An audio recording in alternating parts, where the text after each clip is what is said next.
Well, greetings, entrepreneurs and my chat tribe. I want to welcome you to another episode of Heal and Thrive Business Hub. So, if you're here for the first time and you're watching me on my YouTube channel, which is Conversations Over Coffee, if you like this content, go ahead and subscribe, hit that like button, hit the notification bell so you can be notified when I upload new content, and also leave any comments of any episodes that you would like me to record, or any topics that you would like me to address on this channel. I am sitting here today with my iced coffee because we are in the throes of summer and it is hot, and your girl cannot drink any hot beverage right now. So whatever beverage that you would like to sit and have this conversation with me, then feel free to go ahead and, pause the video and go get you something to drink, maybe a little snack, and let's sit back and let's dive into today's topic.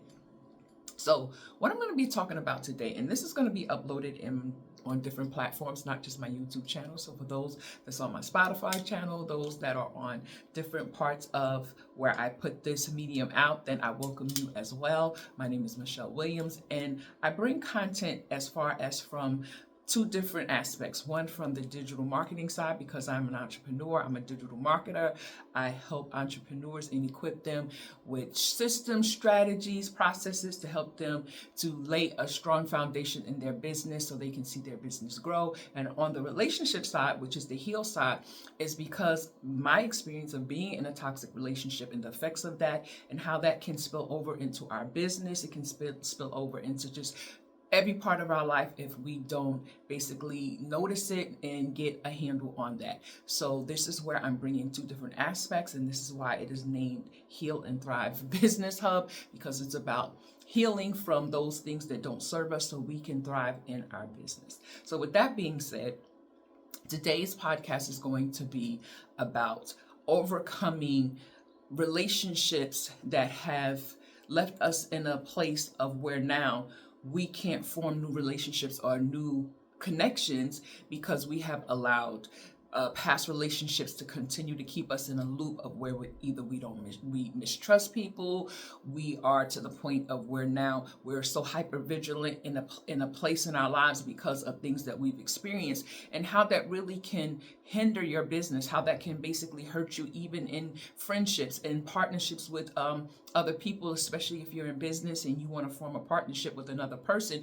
But if you've been duped by maybe having a business partner formerly, then it can also hinder that process. So I'm going to first start with this definition because I like to clarify and I like to give definitions so this way you can understand and maybe you can notice it and you can get a handle on it. And always within my Heal and Thrive podcast, especially on YouTube, because Conversations Over Coffee, this channel, I basically, and I'm going to just kind of tilt my camera up a little bit so maybe you can see. And this is the Heal and Thrive, not Heal and Thrive, this is the Conversations Over Coffee mug. If you would like to support the channel and get a mug, so that's the mug. I also have Conversations Over Coffee t-shirt, and I'll probably reach and get it. And then I have the Conversations Over Coffee journal, which you can basically take notes. It's to help you process the information that I'm giving out to you, maybe write down the key things that maybe I have pointed out within this podcast. And this way you can, look back at it and you can go through it in your own time, your own leisure. So this way you can notice those things that are maybe hindering you, or things that you say, wow, I didn't even realize I was doing that. So it's a good thing to journal. Journaling helps you get out your emotions. It helps you get out, a lot of things, maybe anger, a lot of things that you want to just journal and just then go back and look and say, okay, how can I fix this issue in my life? So I want to start with, and I know I said my t-shirt. Let me just kind of get it so I can show you. So this is the Conversations Over Coffee t-shirt. Comes in many different sizes. So if that's something that you're interested in, I'll have the link to that in the description below.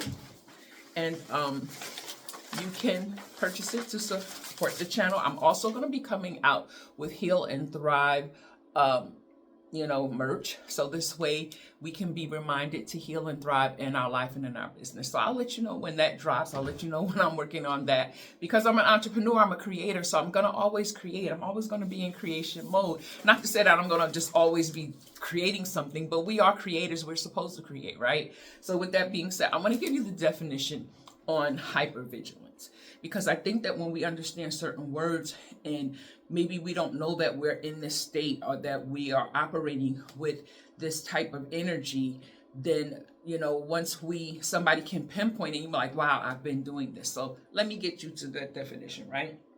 So hypervigilance is a state of heightened alertness and intense focus on potential threats or dangers in one's environment. It often involves constantly scanning surroundings, being oversensitive to stimuli, and having an exaggerated startle response. Hypervigilance can be a symptom of anxiety disorders, post-traumatic stress disorders, and other conditions that involve chronic stress or trauma, right? So let's go to the first thing of a characteristic of what hypervigilance is, right? Constant scanning, frequently checking their environment for signs of danger, difficulty relaxing due to persistent sense of threat. So, as women, yes, we're supposed to be, especially if you're a single woman and you're traveling by yourself, it's good to know the area you're in. It's good to make sure that you're safe, but not to the point of where you cause your own self anxiety because you're just so overly hyper about a situation that you just become your own worst enemy. So I don't want that to basically be something that you operate in. I want you to be aware of your surroundings, but not to the point where you draw attention that you are afraid and you're in this state, because then it makes us vulnerable and it makes us stand out. So I'm going to get more back into the breakdown of this word hyper vigilance, because as I'm going through this podcast and I'm bringing out certain aspects of it, then I can dive back into it, because I really want to I got a lot of notes, so I want to really get to them, so this way we can cover all of what needs to be covered. So this way, if you see any of these traits within you, then you can basically start working on that to help you in your relationships as well as in your business, right? So the first thing I want to talk about when it comes to being in a toxic relationship, and that relationship, and let me just break down the different relationships. Let's say that, and we're going to start with the first one, a romantic relationship, right? So if you have been in a romantic relationship and that relationship has caused you to have low self-esteem, it has where your partner has mistreated you or talked down to you, and you just have maybe cheated on you and all these trust issues, right? So the relationship ends and you just go, your separate ways, but then now you want to get back into another relationship. Maybe you are doing some online dating, or maybe, friends are, introducing you to other people. So this way, maybe you're going out on dates or something like that. But the thing about having a bad or traumatic experience in a romantic sense is that now you treat that person as if that was the person who cheated on you. Maybe, you're forming a friendship, and, you may be liking each other, you like the connection, you like the vibe, but now because of what has happened in your life previously, what comes across now is maybe you see them on their phone. Maybe they're a business person. Maybe they're just somebody who just loves to be on their phone, but now you're suspicious. Maybe you're thinking that it's another woman they're speaking to. So you're always like in this, again, that hypervigilant state where you are looking or trying to find something to say, I knew all men was like this, or I knew all women was like this, and you're no different than my ex, or you're no different than this person who I just got a relationship with.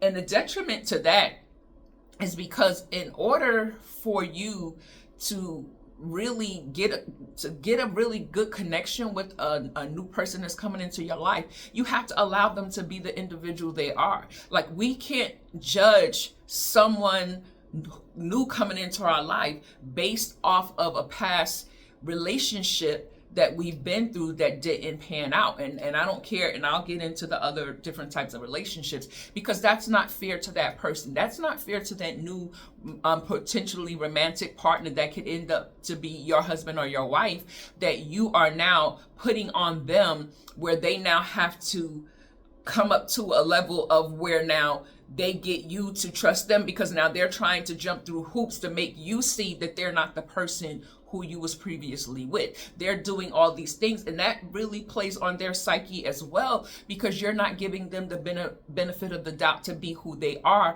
because now they're addressing your traumas based on what you've been through. So now they can't really show up as their genuine self, because now they're, and it's sad to say, why would you want someone to walk on eggshells around you just to please you? Because that means that there's something that's going on within you. A person should never have to be in any type of relationship where they are walking on eggshells because they don't want to upset the other person, or they don't want to trigger the other person.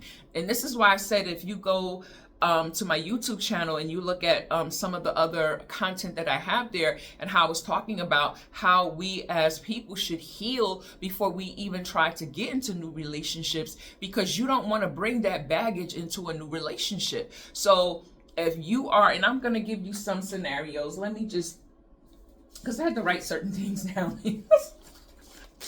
I'm having so much content, and I'm just like, help me, to structure in a way, because as I'm creating these things, it's basically, or these topics, it's basically like what's the scenario that's playing in my mind, and then I'm trying to structure it in a way where when I can bring it out, it makes sense. It's not all jumbled up, and sometimes that's how I get information through things I've been through. I basically get my topics through things I've been through. I get it through people who I've counseled, situations that, experience things that I've been through again. So let me give you a scenario. So now we're going to just name this person. Her name is Sarah. So say she's in a relationship with a partner, but she struggles with self-doubt. She struggles with difficulty trusting new romantic relationships, right? So what the analysis could be is, because of the emotional state that she was put in through this other partner, again, she basically has low self-esteem. So somebody who has low self-esteem, they always want you to affirm them.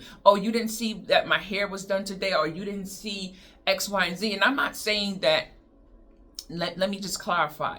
I believe that, you have to understand people's love language. Let me say that, because you can have been with a partner who maybe noticed little things, noticed little details, and that's basically how they operated. That was, how they showed up in that relationship, where somebody else, not that they don't love you, but they don't show up that way. And if we start comparing people from our past to people from our present, then it's not fair to say, well, my ex used to, always compliment me on how I dressed, or my ex used to always do X, Y, and Z, but you don't even say this, but babe, I love you. Like, I show you, I take you out, I do things with you. So just because I may not say certain things that you want or you need, and I think at some point we as people can make that decision or communication to say, okay, well, if this is something that's going to help you, I will try to be more aware of noticing that, and maybe implementing that into, how I, assist you or serve you. It's nothing wrong with that, even if it's something that we're not used to doing. But if that's something that is going to make your partner feel good, but you have to understand where we're crossing the line to the point of where now they are not trying to work on their own self-esteem. They're just wanting that affirmation from you because they feel depleted, or they feel they don't have a sense of value within themselves or worthiness within themselves. So they're seeking it outwardly. So that's what I wanted to say regarding that. So now let's move on from relationships to friendships. So let's say that you have like friendships, but because maybe you were burnt by a friend, maybe because maybe things didn't happen in that friendship that you seen eye to eye, that now when you get into and you're experiencing meeting new people or new friendships, and maybe situations come up within that relationship where I don't know, it could be anything. It could be any issue from maybe watching kids or house sitting, or maybe I need you to take me here. I need you to do certain things for me. But because you've been burnt by that last friend, you said, well, I don't do that because, I've had this experience with my other friends that they, they really hurt me in this way, or they really didn't show up for me in this way. So how can you again hold someone else accountable for something that was done to you by another person? And it's not fair to that other person. And we don't understand that sometimes we can miss out on really great people that really bring value to our lives, that are really there to really, ride with you. But because we have allowed situations in our life, we have allowed trauma, we have allowed people hurting us, people mistreating us, people speaking down to us, people maybe just up and walking out of our lives, abandoning us, to the point of where we now put up a guard, like, I only want you at a distance, but I want you in my life, but you only can be in my life as much as I want you in my life. And I think that's so unfair, because it really sends signal to that other person who could be a really good friend to you, to say, well, wait a minute, I'm here to be a friend for you for the long haul. I'm not just like a sometime friend. I'm not a what they say, a fly by night or overnight friend. I'm here to go through with you through whatever experience that life brings, in our lives, whether, we are on the highs and lows of life. I'm here to ride it out with you. So when we have people like that in our lives, but we show up in a way from our traumas that keeps and hinders us from really pursuing and really understanding and doing a deep dive and saying, wow, have I allowed what I've been through and put it on this person, and now I can be losing someone that is very special to me, or that can really add value to my life, because I'm not willing to let go of the trauma that I've been through in past in a past relationship. So I want to go back to the paper of hyper vigilance. So another characteristics of it is increased sensitivity, overreacting to loud noises or sudden movements, being easily startled or jumpy. It can come off as emotional and physical symptoms, feeling tense, anxious, on the edge, experiencing symptoms like increased heart rate, like palpitations, sweating, muscle tension, difficulty concentrating, struggle to focus on the task, of the constant focus on potential dangers, trouble sleeping due to inability to let go of the vigilance, right? So we know, again, causes of hypervigilance: past traumas. Individuals who have experienced trauma such as abuse, violence, or accidents may develop hypervigilance as a coping mechanism to prevent future harm. But you're always in this state of anxiety. You're always in this heightened state. Like, who wants to live always on the edge? Like, who wants to always be in this state of, like, not knowing, fight or flight? Nobody wants to live like that. So really, you have to understand that if this is you, if you've been through, and I'm sure that we all been through traumas, but the way that you deal with it moving forward as an adult, if you can see that, is how to put people in categories based on who they are. Like, it would be really, how would I say it? It would be really unfair for me if a new person presented in my life, maybe through business, and we'll jump into that as I'm talking about it. Like, just say a business partner. Say I met someone, we have great ideas, they have, certain resources that could help to grow the business. So we decide to come together and formulate a business partnership. But if I've been burnt through, maybe I've dealt with another business partner and maybe they stole from me. Maybe they were in charge of certain, finances or the books or filing the taxes, and they didn't do that. And then I come to find out that they stole thousands of dollars or hundreds of thousands of dollars from me. So now I'm salty about that. I'm angry about that.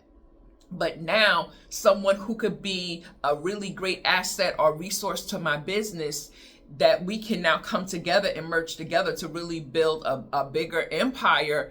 But because I've been burnt, now I'm not even giving myself or even those who I serve the opportunity to take advantage of the services and resources that I could create for them, because I'm looking at, well, no, I can't trust you because, I've been through this situation with another person who burnt me. And even if we come to the place where we do take on that business partner, or we do hire an employee, or we do bring in new people in our lives, but we micromanage them to the point of where now We don't let them have the freedom. Now, not to say that when you're in business, yeah, you have an onboarding process, you have a process of how things are to work in a structured manner. So this way you know what's working and what's not working, right? But what you're not going to do is you're going to give that person the freedom to basically work in an environment that is conducive for growth. You're not going to be micromanaging them. You're not going to be calling them all different days and times, even sometimes as a business coach, and you maybe bring on a new client, right? And that client thinks because they're paying you that they can just call you any time of the day or night. Like, okay, now I'm paying you big bucks, so you should be at my disposal whenever I have a need or whenever I want to change something. And this is when you have to really set a process in place to let people know, listen, you know, we can work together, but this is the schedule because I have a life too. I have things I need to do. But when it comes to business, I'm going to make sure that that is taken care of within that time frame. We're going to make sure that all the T's are crossed and the I's are dotted. So what that does is it helps you to basically give people the opportunity to show up as their creative self, as who they are, as the person who you were drawn to. But if you try to now limit the presence of that person in your life based on what you've been through, you're doing yourself a disservice, because at some point in time, it's going to cause a strain on those relationships, whether it's the romantic relationship, whether it's the friendship, whether it's the business partnership, because you're looking at people from a lens of hurt. You're looking at people from a lens of mistrust from what you've experienced, and you're not giving them the opportunity to say, wait a minute, I'm going to allow this person into my life because I sense that they're a good person. I sense that they are a genuine person, and I'm going to allow them to be who they are. I'm going to open myself up to trust them and trust the process. If they hurt me or if they do something, because let me say this, first and foremost, we are all human, and I'm not saying we don't do things or we don't make mistakes or things like that, but I'm just basically saying we're not gonna just, if you're a good person with a good heart, you're not just gonna come into somebody's life and just wreak havoc, right? You're gonna be there, and maybe there's misunderstandings that we go through that we can basically talk it out, and we can see where we've kind of missed the mark, and we can make amends, and we can basically allow the relationship to grow from there. But a relationship can't grow and get to the next level if you have used past things that you've been through and you're putting it on this person because of what has happened to you in the past. That's so unfair. And what happens is now that person feels slighted. They feel as though really you're not a friend because you're judging me based on things that you've been through. You're not a good business partner our employee because you're judging me based on what you've been through with other people. You're not a good romantic partner because now I got to step up and do more because of who hurt you in the past. So this is basically what I wanted to talk about, and I hope that this kind of helps you. So I'm going to give you some key takeaways because I've written it down, but let me just make sure that I've given you everything as far as the hypervigilance part goes. So I think I said anxiety disorders, generalized anxiety disorder, panic disorder can contribute to hypervigilance. PTSD, hypervigilance is a common symptom of it. Also, the impact of hypervigilance. Now, this is the impact that it has on relationships. It can strain a relationship as the individual may misinterpret neutral situations as threatening, leading to conflicts and mistrust. Mental health. Prolonged hypervigilance can contribute, oh, I can't talk today, to chronic stress, anxiety, and depression. Daily life. It can impair daily functioning, making it difficult to concentrate at work or enjoy social activities. So how do we manage hypervigilance if there's something that you are operating in? So the first thing is therapy. Oh my God, I can't talk today.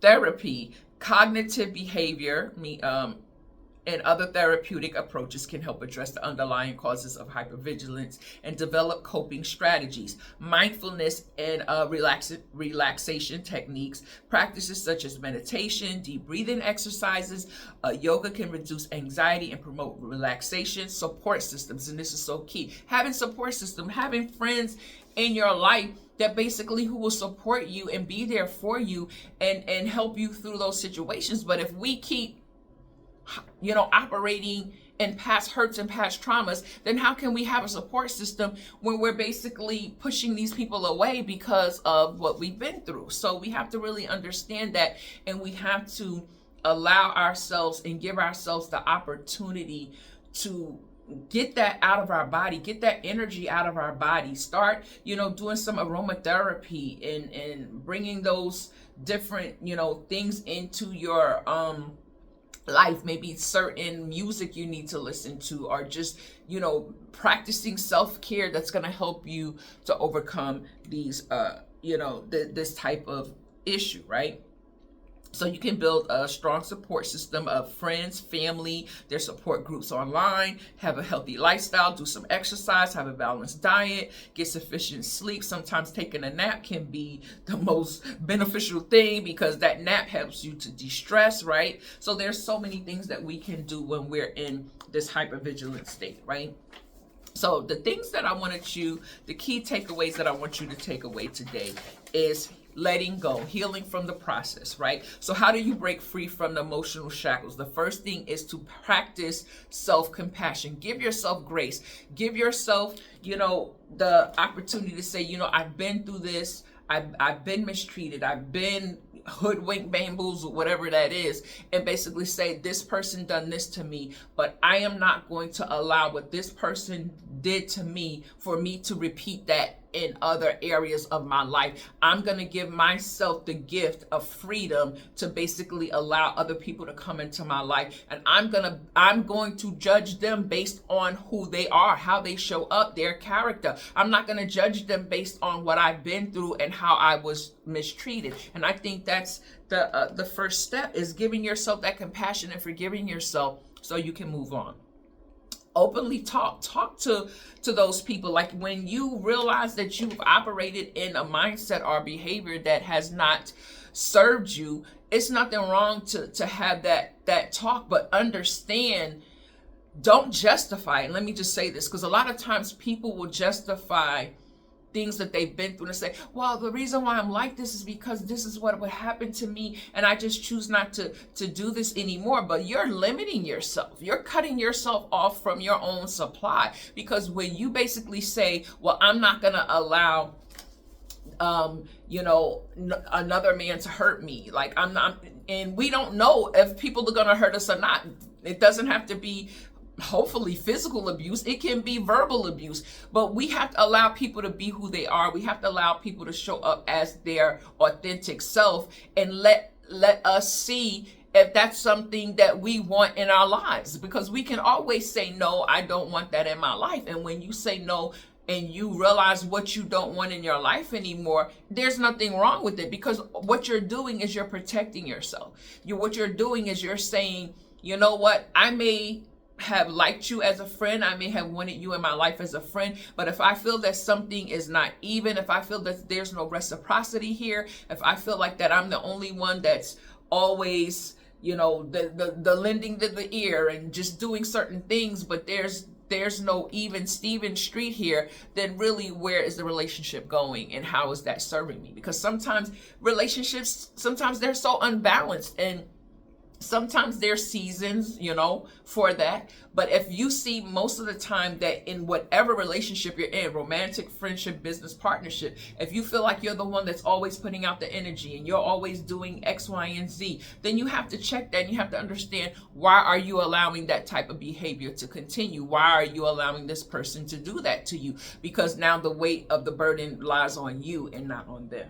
So we always have, the free will to say what we want and what we don't want in our lives, right? So Also, challenge negative thoughts. When you get a negative thought about maybe that trigger is coming up because maybe that business partner or a friend or romantic partner asked something that you were not comfortable with, and now you're feeling a trigger from a previous issue or relationship, and it's causing you to now feel like, oh, this is something that happened. It's like bringing up that situation that happened before. But sometimes you have to allow a person to be who they are. Sometimes you have to allow and see, well, you know what? Before I didn't do this with this person because they burnt me, but let me see how this relationship is going to work out, because it's all about letting people be who they are. I keep repeating this because it's really, to me, the underlying theme. You have to allow a person to be who they are in order to see who they really are. You can't sabotage relationships by going in and trying to dictate how everything is supposed to move, because then now you are creating another issue in somebody else's life, if that makes sense. Then we have to also seek professional help, maybe get therapy, get counseling, journal, do the inner work, do shadow work, change your mindset, and so many other things. The second key takeaway is invest in your healing. Prioritize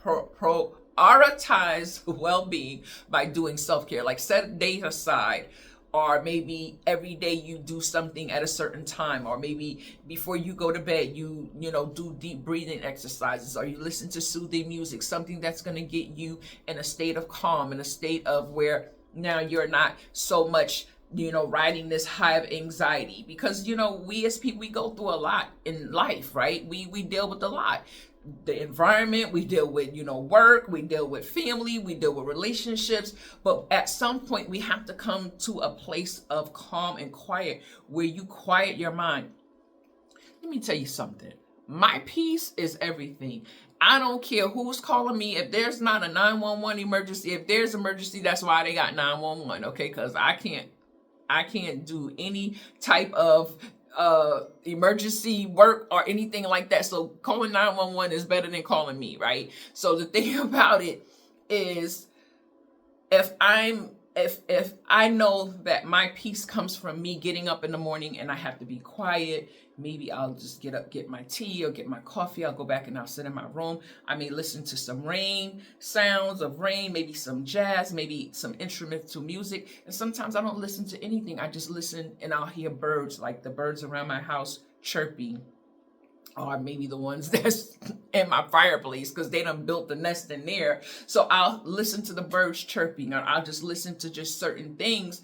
And it just brings me into that peace, into that calm where I'm not anxious. I'm not worried about anything. I don't care what's going on around me, that I still have that peace and that calm, even though there may be issues that's going on in my life immediately that maybe I can't attend to, but it doesn't set me to a place where, oh, now I'm just over the top and I'm just crying and I'm just losing it and I'm just a mess and I'm just falling apart, because what is that gonna solve? It's not gonna do anything but keep me in a state of that hypervigilance mode, which I don't want to be in.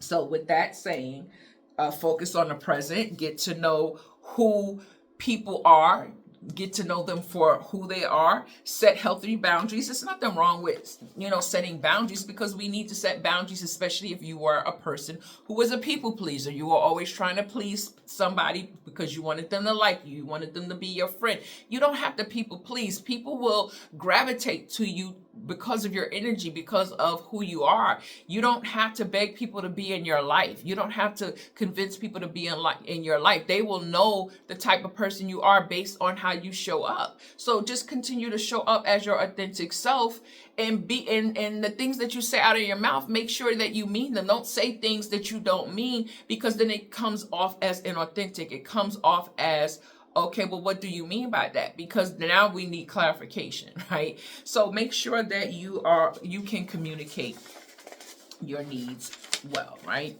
So again, let's go to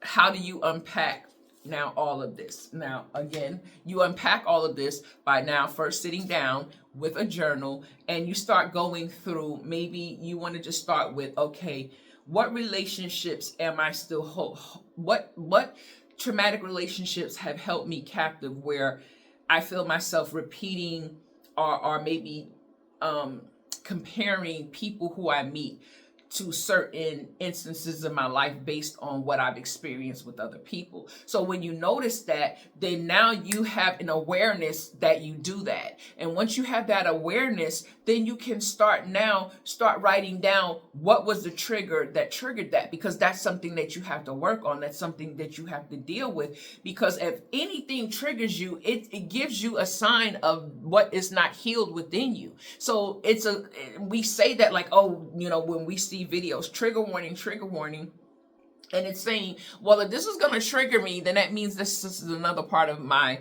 life that I need to kind of focus on so it doesn't become a trigger anymore. So I hope that helps you. If you have any comments, please leave them in the comments below, because I really want you to understand that as we are growing, as we are evolving, especially as an entrepreneur, as someone who is maybe looking to get into another romantic relationship, maybe a marriage, maybe you want to attract new friendships, maybe even business partnerships. But in order to do that, you have to work on those areas of your life that have hindered you from allowing that to come into your life. Because the saying goes, we are what we attract. Like, you attract who you are. But if you are attracting people and now putting on them the burden of them now carrying your past traumas based on what you've been through, then you're not allowing yourself the freedom to grow and the freedom for them to now come into your life and add that value that they need to add to your life. So my name is Michelle Williams. I hope that these tips have helped you. These scenarios that I have kind of explained over and over again have helped you. Again, leave any comments, if any questions that you have about this, and maybe I'll come in and I'll do another follow-up video based on this topic. And yeah, just go ahead, like, share, subscribe, whatever channel you are on. Let me know, and I'll come back again with another video. So have a great day, and don't forget to heal and thrive in life as well as in business. Bye-bye.